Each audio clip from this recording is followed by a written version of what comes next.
এই মুহূর্তে বাংলাদেশের সবচেয়ে আলোচিত ঘটনা হচ্ছে আগরতলায় বাংলাদেশের সহকারী হাই কমিশনে ভারতীয়রা হামলা করেছে। খুবই প্রত্যাশিত, আমি খুবই প্রত্যাশিত মনে করি, এবং আমরা আরো বেশ কিছু ঘটনার জন্য সামনে প্রস্তুত থাকা উচিত হবে। আরো বেশ কিছু ঘটনা ঘটবে আমরা ধারণা করতে পারি। আগে যে হয়েছে সেটা নিয়ে একটু আলোচনা করি এবং কি উদ্দেশ্য হয়েছে, এবং সেই উদ্দেশ্যটা অবশ্যই আমাদের ব্যর্থ করতে হবে। আমি একটু নিউজটা পড়ি। ভারতের উত্তর পূর্বাঞ্চলীয় ত্রিপুরা রাজ্যের উত্তর আগরতলায় বাংলাদেশের সহকারী হাই কমিশন প্রাঙ্গণে হামলা হয়েছে। হিন্দু সংঘর্ষ সমিতি নামে একটি সংগঠনের সমর্থকরা এই হামলা চালান বলে প্রত্যক্ষদর্শী সূত্রে জানা গেছে। দুঃখজনক বলছে ভারতের পররাষ্ট্র মন্ত্রণালয়। ওখানকার এক সাংবাদিক বলেন, দুপুরের দিকে সহকারী হাই কমিশনে হামলা হয়। উনি বলেন, হিন্দু সংঘর্ষ সমিতি নামে একটি সংগঠনের সমর্থকরা এই হামলা চালান। তারা সহকারী হাই কমিশনের ভেতরে ঢুকে বাংলাদেশের পতাকা নামিয়ে তাতে আগুন দেন এবং সেখানে তারা কিছুটা ভাঙচুরও করেন। কয়েকদিন ধরেই ওই সাংবাদিক বলছেন, হিন্দু সংঘর্ষ সমিতি সংগঠনের ব্যানারে আগরতলা ও এর সংলগ্ন অঞ্চলে বিক্ষোভ মিছিল করা হচ্ছিল। আজ দুপুরে তারা হঠাৎই হাই কমিশন প্রাঙ্গণে ঢুকে পড়েন।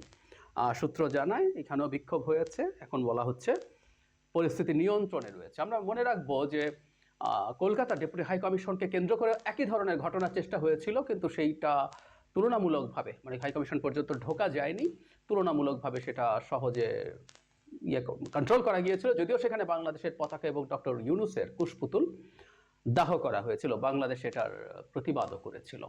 আমি খুবই প্রত্যাশিত বলছি, এবং আরও কি কি ঘটতে পারে সেগুলো আমরা কিছুটা ধারণা করতে পারবো।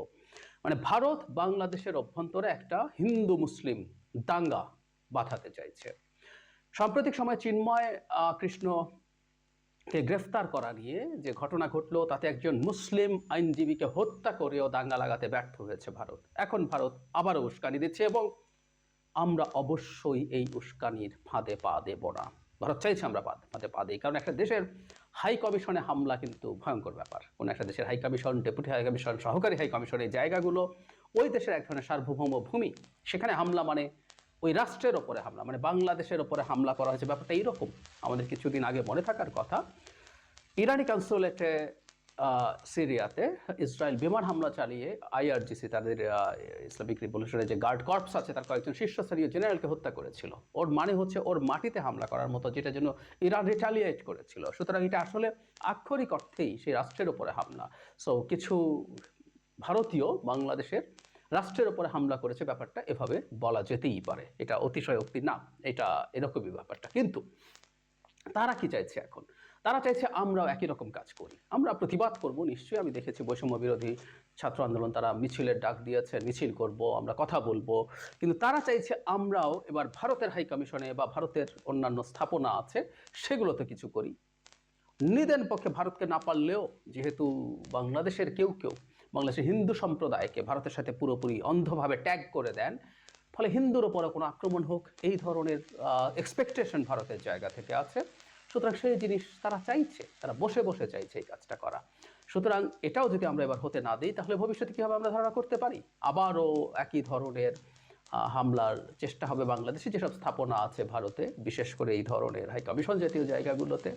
খেয়াল করব আমরা, এটা হতে দেয়া হয়েছে। এই রিপোর্টে আমি পড়লাম যে গত 2-3 দিন থেকে তারা মিছিল করছিল, কিন্তু এই নিরাপত্তা ব্যবস্থা নেওয়া হয়নি। নট অনলি দ্যাট, বাংলাদেশের ডেপুটি হাই কমিশন কলকাতায় ঘটনার পর বাংলাদেশের প্রত্যেকটা এই ধরনের স্থাপনায় অনেক আগেই অনেক কঠোর নিরাপত্তা নেওয়া দরকার ছিল, ব্যবস্থা করা দরকার ছিল, কিন্তু হয়নি। সুতরাং ভারত সরকার চেয়েছে, এটা বলা যেতেই পারে যে এটা হোক, এটা হলে এটার প্রতিক্রিয়া যাতে আমাদের হয়। অনেক কিছু হতে পারে। অনেক বাংলাদেশি এখনও ভারতে মাঝে মাঝে যান, যদিও ভিসা একেবারে শূন্যের কোঠায়। যারা গেছেন, যে সংখ্যক গেছেন, যাদের আগের ভিসা ছিল, অনেক না হলেও কিছু যারা গেছেন, তারা হামলার শিকার হতে পারেন। বিশেষ করে যারা মুসলিম বাংলাদেশি আছেন, তারা সেখানে হামলার শিকার হতে পারেন, যাতে আমরাও এখানে হিন্দু সম্প্রদায়ের উপরে হামলা শুরু করি। এবং কিছু কিছু মানুষ আছে যারা ভারতের প্রতি রীতিমতো যুদ্ধ ঘোষণা করার জন্য বসে আছেন। আমি একেবারেই একমত, আমাকে ভুল বুঝবেন না প্লিজ। ভারত যেরকম শত্রুতা আমাদের সাথে দেখাচ্ছে, এটা আনপ্রেসিডেন্টেড, কিন্তু এটা প্রত্যাশিত। শেখ হাসিনার পতনের পর ভারত এমন কিছু করবে, এটা খুব অবাক হওয়ার আসলে কিছু নেই।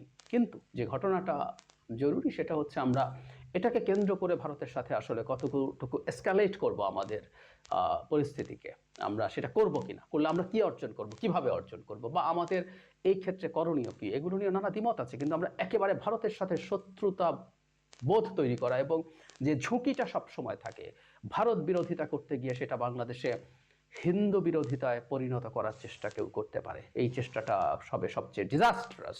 আমি বহুদিন বলেছি, বহুবার বলছি, আমি মনে করি আমাদের এই ক্রান্তিলগ্নে হিন্দু সম্প্রদায়ের মানুষের আরেকটু প্রোঅ্যাক্টিভ রোল করা, আরেকটু অ্যাক্টিভ রোল করা দরকার, রোল প্লে করা দরকার, যে তারা ভারত অন্তত যেভাবে ন্যারেটিভ তৈরি করছে এরকম খারাপ না, তারা করছে না, কিন্তু তারপরও তারা এই রাষ্ট্রের নাগরিক, তাদের এই সব অধিকার নিয়ে তারা এই রাষ্ট্রে থাকবেন, তাদের ন্যূনতম নিরাপত্তাহীনতা যাতে এই রাষ্ট্রে না ঘটে আমরা সেটা চাইবো।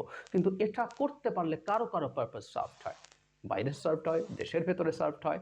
নট অনলি শেখ হাসিনার সমর্থক, শেখ হাসিনা বিরোধীদেরও কারো সুবিধা হয়, কারণ বাংলাদেশে একটা ভলেটাইল পরিস্থিতি যদি হয় তাহলে এখানে মাছ শিকার, পানি ঘোলা করে দিলে মাছ শিকার করার সুযোগ আছে, ক্ষমতার যে এক্সিস্টিং বিন্যাস আছে সেটাকে ভেঙে পুনর্বিন্যাসের চেষ্টা, নানান কিছু হতে পারে। সো এটা নানামুখী ষড়যন্ত্র, এটা আমাদের রাষ্ট্রের অভ্যন্তরীণ নিরাপত্তা, আমাদের সার্বভৌমত্ব, আমাদের ইন্টিগ্রিটি সব কিছুর সাথে জড়িয়ে পড়েছে। সুতরাং আমরা নিশ্চয়ই শান্ত থাকব, আমরা যাতে কারো উস্কানিতে কোনো রকম পা না দিই। ভারত বাংলাদেশের, কেউ বলছেনও যে এই ধরনের প্রতিষ্ঠানে স্থাপনায় হামলা মানে হচ্ছে বাংলাদেশের উপর হামলা করা, ট্রু। সেটার জন্য আমরা এখন পাল্টা কিছু যাতে না করি যেটা আসলে পরিস্থিতিকে আরো ঘোলাটে করে দেয়। মনে রাখতে হবে এই ঘোলাটে পরিস্থিতিটাই ভারত চাইছে, এই ঘোলাটে পরিস্থিতিটাই আওয়ামী লীগ চাইছে, এবং এই ঘোলাটে পরিস্থিতিটাই কিছু মানুষ চাইছে যারা বাংলাদেশে, তাদের কিছু ভেস্টেড ইন্টারেস্ট আছে, তাদের এক ধরনের পরিকল্পনা আছে বাংলাদেশের সরকার ব্যবস্থা, বাংলাদেশ রাষ্ট্রের দখল করা নিয়ে। সবার এই ধরনের ইন্টারেস্ট যেহেতু আছে, আমরা সতর্ক থাকবো।